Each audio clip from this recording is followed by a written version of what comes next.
Las obras en la planta de UPM están paralizadas desde la mañana a raíz de 2 muertes ocurridas en el predio ubicado en la zona de Pueblo Centenario, en Durazno. Una de las personas fallecidas era un trabajador extranjero y, según se informó, cayó al vacío desde una de las chimeneas. La otra víctima fue identificada como inspector del Ministerio de Trabajo, que se descompensó al enfrentarse a esta situación. El Zunca espera la llegada del informe de la policía sobre los motivos de la muerte del obrero antes de definir eventuales medidas, mientras que la empresa se limitó a comunicar que el obrero era empleado de una contratista.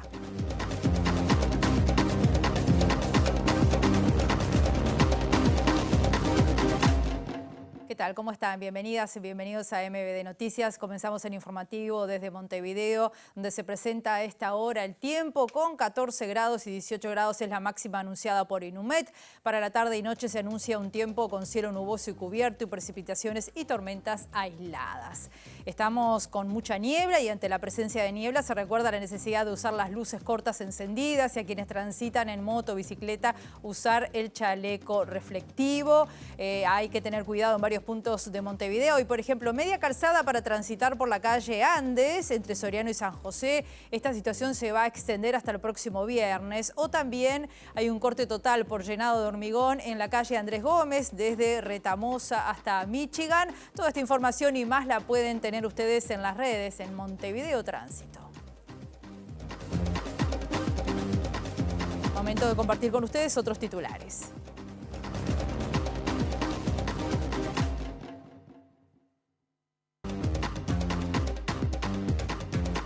Plagio en documentos de la transformación educativa motiva un pedido de informes para...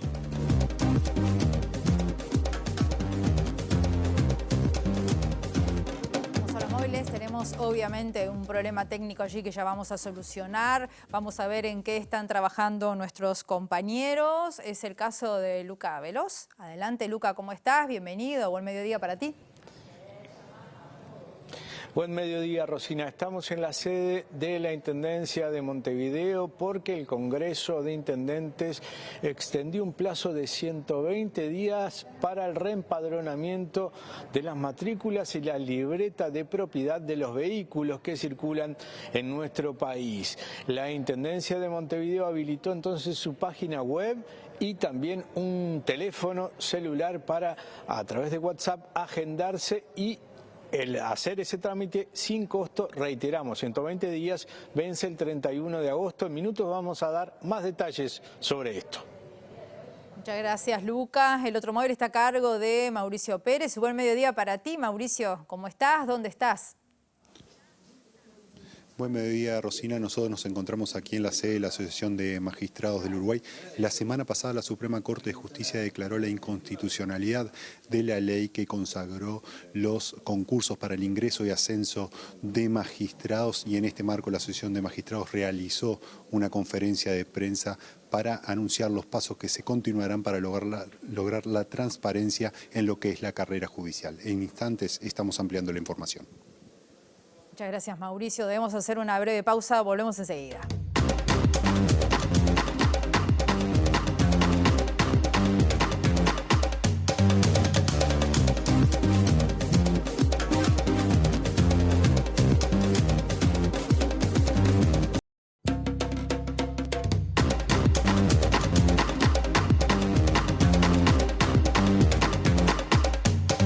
En MBD Noticias vamos a conectar ahora con nuestros móviles. Luca Veloz, vamos a desarrollar la información que nos prometías. Adelante, Luca.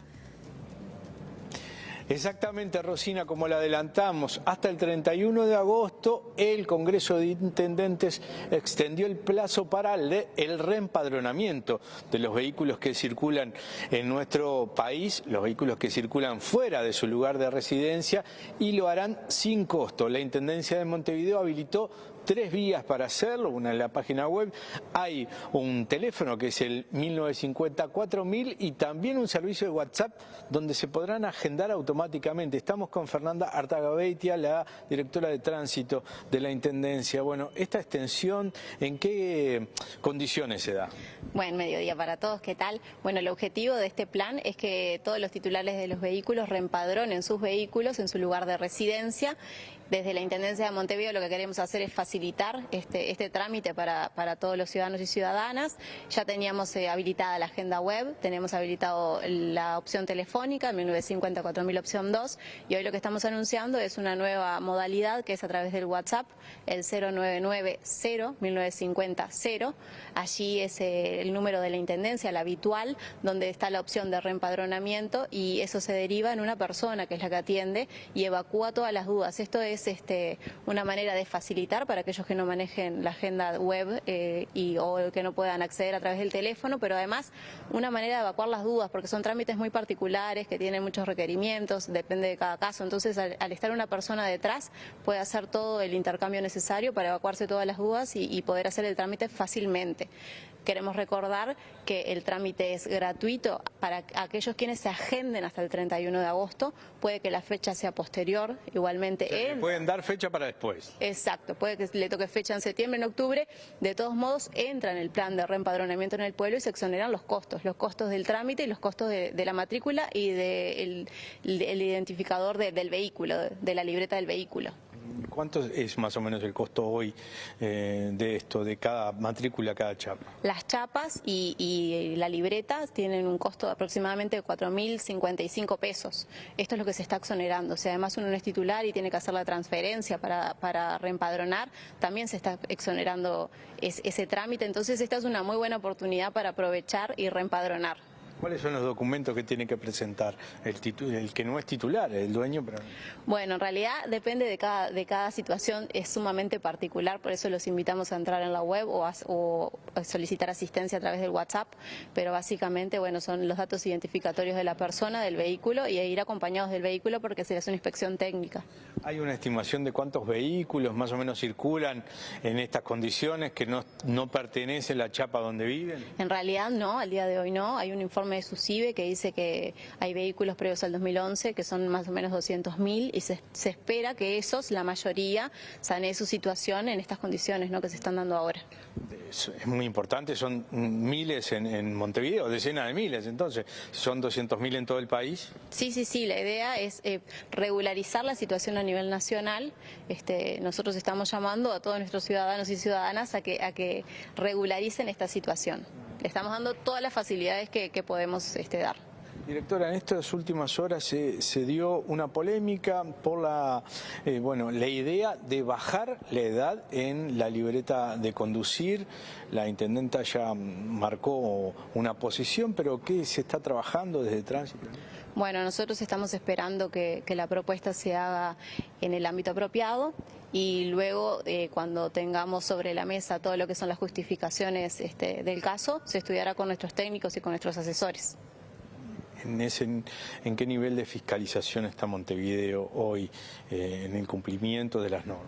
Bueno, nosotros nos apegamos a todo lo que está dispuesto a nivel nacional, lo que rige por SUSIBE y además por nuestra normativa específica de lo que es el digesto departamental. Muchísimas gracias a la directora de Tránsito de la Intendencia de Montevideo. Está abierto entonces estas 3 nuevas vías para agendarse. Ustedes lo estuvieron viendo también allí en los gráficos. Muchas gracias, Luca. Y ahora vamos a recibir a Mauricio Pérez para también desarrollar la información que nos adelantaba al comienzo del informativo. Mauricio, adelante.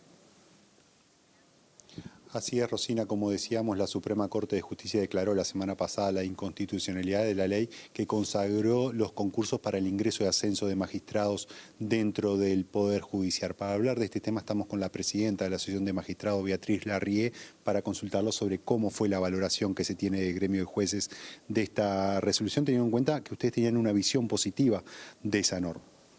Sí, claro, la asociación había colaborado, hecho aportes cuando se elaboró esa ley, estaba de acuerdo con el dictado de la ley 19.830 que había hecho una regulación de la carrera de los jueces. ¿Esperaban la declaración de inconstitucionalidad por esta Corte integrada? Y bueno, es una de las posibilidades. Y nosotros, por supuesto, la asociación en el proceso de inconstitucionalidad defendió la constitucionalidad de la norma, entendíamos que era constitucional. Pero bueno, la Suprema Corte integrada resolvió que no, o sea que como... Y a partir de esta resolución, ¿cómo se posiciona la Asociación de Magistrados teniendo en cuenta que el reclamo de transparencia para el ingreso y ascenso de jueces es un reclamo histórico del gremio? Claro. Bueno, por supuesto, la sentencia esta lauda el tema a nivel nacional, sin perjuicio de ello, y en tanto la Suprema Corte es quien tiene las facultades para reglamentar la carrera, y así lo dice la sentencia, la asociación a lo largo del proceso, paralelamente al proceso de inconstitucionalidad, siguió trabajando con la Suprema Corte, haciendo nuevas propuestas, tratando de mantener un diálogo con la Corte. Así fue que en mayo de este año se le presentó un nuevo documento con algunas sugerencias de modificación de la acordada que dictó en marzo, o sea que siempre nos mantenemos abiertos al diálogo con la Suprema Corte. ¿Y la Suprema Corte atendió los reclamos de la Asociación de Magistrados? Bueno, el año pasado nosotros le habíamos elaborado todo un proyecto de reglamentación que se lo presentamos a la Suprema Corte. En marzo la Corte dictó la acordada 8140, que si bien entendemos que es un avance, dejó muchos puntos sin regular, puntos que para nosotros son importantes. Por eso fue que en mayo se le presentó un nuevo documento, pero de ese hasta ahora no hemos tenido noticias. ¿Qué importancia van a tener los concursos que se están haciendo a nivel de la Suprema Corte de Justicia para el ascenso de los jueces? Y bueno, el tema es que la reglamentación de la acordada 8140 establece un sistema por el cual hay varios ítems a tener en cuenta para la calificación de los jueces. Una es el concurso o la prueba de oposición, la calificación de los superiores procesales, los antecedentes funcionales y la formación continua obligatoria que los jueces tenemos en el CEJU. O sea, tenemos que hacer determinada cantidad de horas anuales con pruebas obligatorias. Eso también se califica a la hora, es un ítem en la calificación global. Una gran discrepancia que tenemos con la Corte es que esos ítems no tienen un valor preestablecido, sino que quedan a decisión de la comisión asesora, que es la que va a elaborar la lista de magistrados mejores calificados para el ascenso. Aprovecho que la tengo aquí a nuestro lado, aquí en MB Noticias, para consultarla. En las últimas horas, desde Cabildo Abierto se insistieron con las críticas al Poder Judicial a raíz del procesamiento del general Juan Modesto Rebollo. ¿Cómo recibe la Asociación de Magistrados esas nuevas críticas que se vierten sobre el funcionamiento del Poder Judicial en causas de derechos humanos? Claro.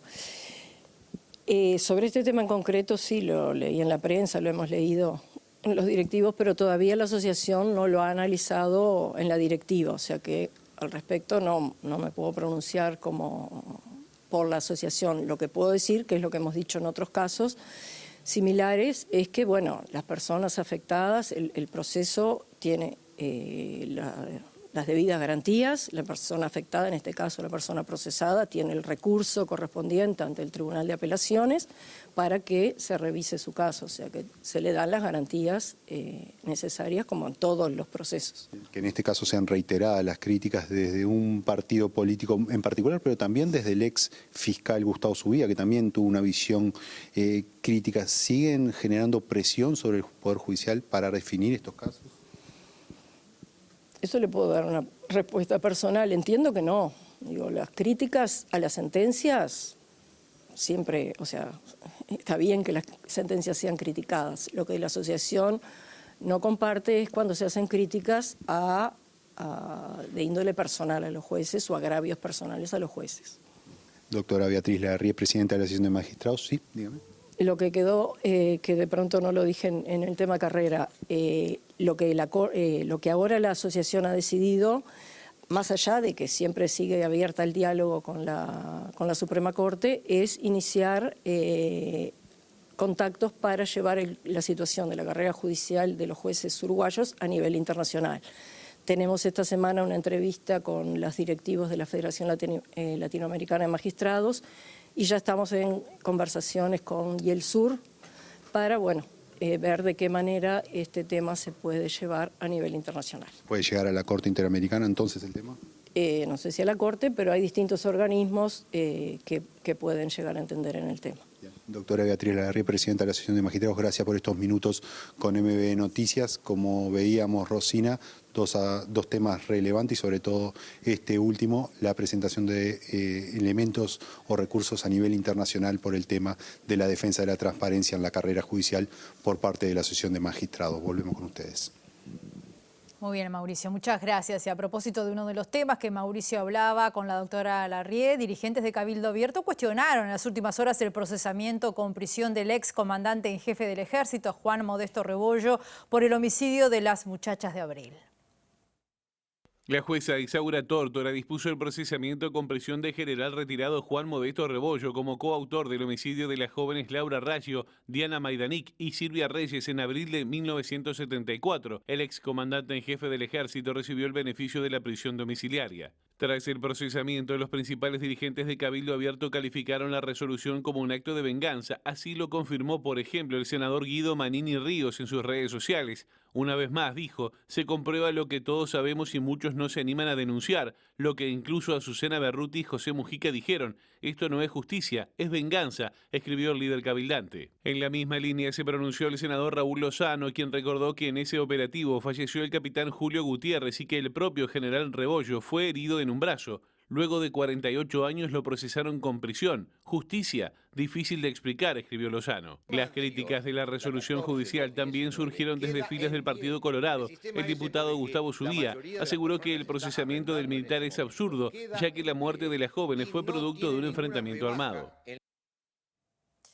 Nosotros en nuestra portada les contábamos detalles de la dramática situación que se está viviendo en la planta de UPM, que se está construyendo allí en Pueblo Centenario, ante la muerte de 2 personas en circunstancias aún no establecidas, particularmente la primera de ellas, la del trabajador. La otra persona que falleció fue identificada como Eduardo Escurra, cumplía sus tareas como inspector de condiciones ambientales de trabajo cuando justamente el trabajador cayó al vacío. En diálogo con MBD Noticias, el presidente del Sindicato Único de la Construcción, del ZUNCA, Daniel Diverio, aportó otros elementos. Sobre todo esto ocurrió esta mañana. Bueno, primero que nada, sentimos una profunda tristeza y preocupación por el escenario, la situación que se vivió hoy en la planta de UPM en Paso Los Toros. Lo primero, un trabajador joven, extranjero él, supuestamente de nacionalidad rusa, que cayó de una altura de más de 80 metros y a consecuencia del golpe fallece en el lugar, y eso la verdad que nos preocupa y nos duele muchísimo. Y en segundo lugar, que también un funcionario supuestamente del Ministerio de Trabajo, decimos supuestamente porque está en investigación todavía, llegó al lugar de la escena de la situación, tuvo una descompensación y intentaron reanimarlo después de 25 minutos y también fallece. Entonces, claro que es una situación compleja, muy preocupante. Y en estos momentos la planta está paralizada porque automáticamente los trabajadores definieron paralizar las tareas y yo creo que también las empresas también tienen la misma definición. Y ahora se está investigando para tener claridad cuáles fueron las verdaderas causas de la muerte de este compañero joven que, vuelvo a reiterar, cayó más de 80 metros de altura, ¿no? Vamos con otros temas. Una denuncia de plagio en una propuesta de reforma curricular en la formación docente aprobada por el Consejo de Formación en Educación desencadenó en un pedido de informes en el Parlamento y un reclamo de instalación de un comité de ética que investigue a los académicos. La consejera en representación de los docentes en el Consejo, Rosana Cortazo, anunció que mañana va a proponer justamente en este ámbito que se active el reglamento de honestidad intelectual aprobado en el año 2021. La denuncia disparada en redes sociales por una docente da cuenta que el documento en cuestión muestra varios fragmentos iguales a un curso para docentes de la plataforma Conectar Igualdad, web del Ministerio de Educación de Argentina. La consejera Cortazo responsabiliza directamente a los asesores de Víctor Pisiquilo, presidente del Consejo de Formación en Educación, y Robert Silva, presidente del CODICEN. Quien está encargado de la producción de estos documentos es la asesoría académica del Consejo de Formación en Educación, que lamentablemente, yo se lo he señalado en varias oportunidades, ellos no remiten los documentos al Consejo en pleno, porque ellos son asesores del Consejo, se lo remiten al presidente exclusivamente, cosa que también nos parece bastante inoportuna, porque quienes trabajamos en el Consejo de Formación en Educación hace muchos años podemos dar una lectura a veces un poco más acertada de la información. Desde la ANEP argumentaron, según publica el matutino La Diaria, que los fragmentos corresponden a un texto de la UNESCO que es citado en el documento y que la página web del Ministerio argentino no menciona. Hay citas del documento de la UNESCO, pero esta referencia en particular no aparece en UNESCO, sí aparece en un curso de formación que hicieron en el marco de la pandemia en 2020 en Argentina por el Ministerio de Educación de Argentina y que tiene citas exactamente iguales a las que están en nuestro documento que no aparecen referenciadas. La Dirección Nacional de Bomberos actualizó información sobre la explosión ocurrida el viernes en un edificio de Villa Biarritz, el pasado viernes, como decíamos, que afectó a esa construcción y que además afectó a otros edificios de la zona. Bomberos comunicó que se continúa con la investigación del siniestro, que ayer se establecieron medidas de seguridad a través del apuntalamiento de la estructura y se pudo profundizar en la escena del siniestro. Bomberos agregó que se pudo inspeccionar más detenidamente la zona del epicentro de la explosión.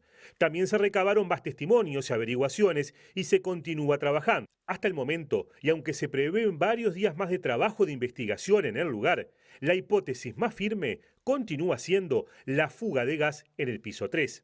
Ese piso, el inferior y el superior, son los que presentan más riesgos, considera Bomberos, y por eso es donde se realizan mayor cantidad de tareas para compensar el daño. En base a fuentes, Radio Universal informó que el edificio donde se dio la explosión no contaba con la habilitación de bomberos. Este fin de semana una mujer de 26 años y su hija de 4 fueron asesinadas en su casa en Colonia Nicolich. La fiscal del caso, María Cristina Falcomer, dijo que se trató de una muerte muy violenta, aseguró que no había ninguna denuncia por violencia doméstica. Todo esto lo está investigando la Jefatura de Policía de Canelones.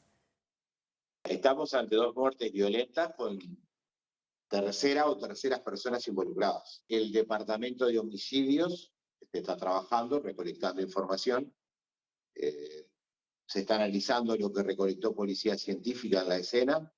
Y bueno, estamos también a la espera del informe forense definitivo que nos puede dar alguna luz más en cuanto al tiempo de cometido el hecho, algún otro indicio que permita tener una pista firme para llegar al o los autores.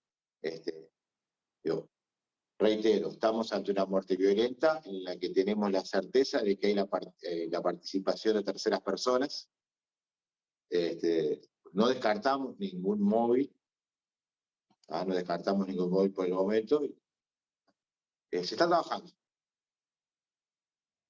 El canciller Francisco Bustillo y el secretario de Presidencia Álvaro Delgado recibieron en el Palacio Santos y en la Torre Ejecutiva, respectivamente, a una delegación del gobierno chino. Al frente de esta comitiva se encuentra el director general del Departamento para América Latina y el Caribe del Ministerio de Relaciones Exteriores de la República Popular China. Hablamos de Kai Wei.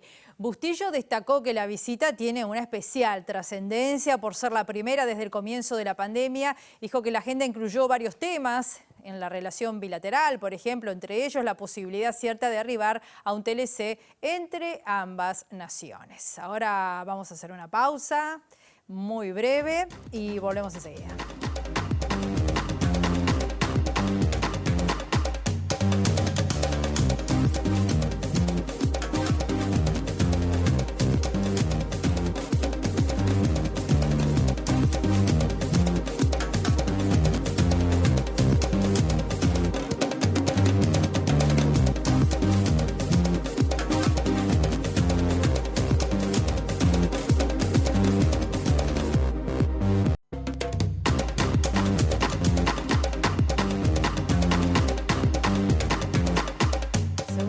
Bloque de MBD Noticias y les contamos que en el ámbito internacional la Organización Mundial de la Salud declaró la emergencia internacional por el brote de viruela del mono. Ya se confirmaron más de 16.000 casos, 5 de ellos mortales, esto en 75 países.